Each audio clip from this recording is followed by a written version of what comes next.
forma e ubiquidade dos espíritos. Os espíritos têm forma determinada, limitada e constante? Para vós, não. Para nós, sim. O espírito é, se quiserdes, uma chama, um clarão ou uma centelha etérea. Essa chama ou centelha tem cor? Tem uma coloração que para vós vai do colorido escuro e opaco a uma cor brilhante, qual a do rubi, conforme o espírito é mais ou menos puro. Os espíritos gastam algum tempo para percorrer o espaço? Sim, mas fazem-no com a rapidez do pensamento. O pensamento não é a própria alma que se transporta? Quando o pensamento está em alguma parte, a alma também está aí, pois que é a alma quem pensa. O pensamento é um atributo.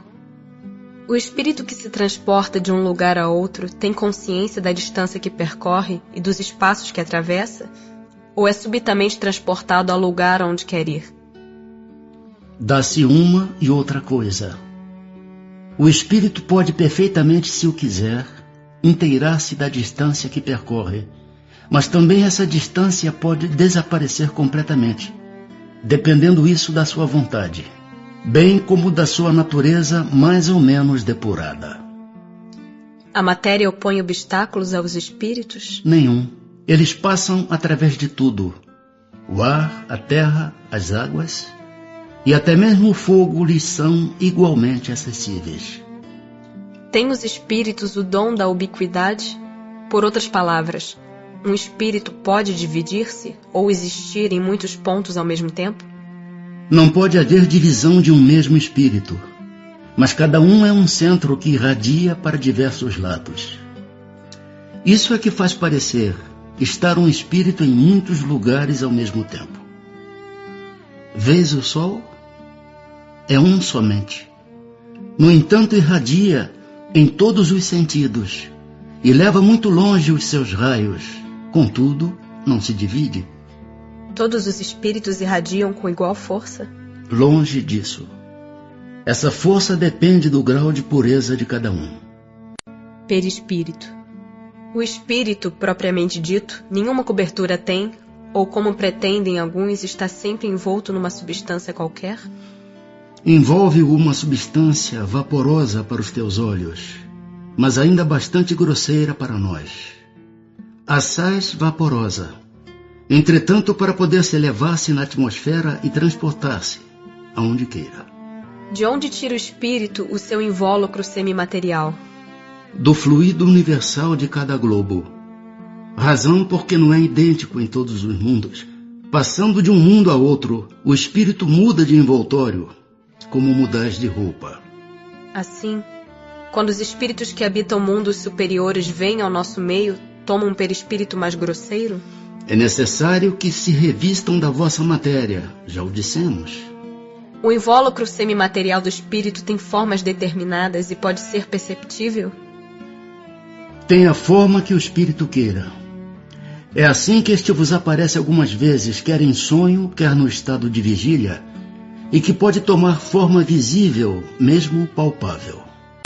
Diferentes ordens de espíritos. São iguais os espíritos ou há entre eles qualquer hierarquia? São de diferentes ordens, conforme o grau de perfeição que tenham alcançado. As ordens ou graus de perfeição dos espíritos são em número determinado?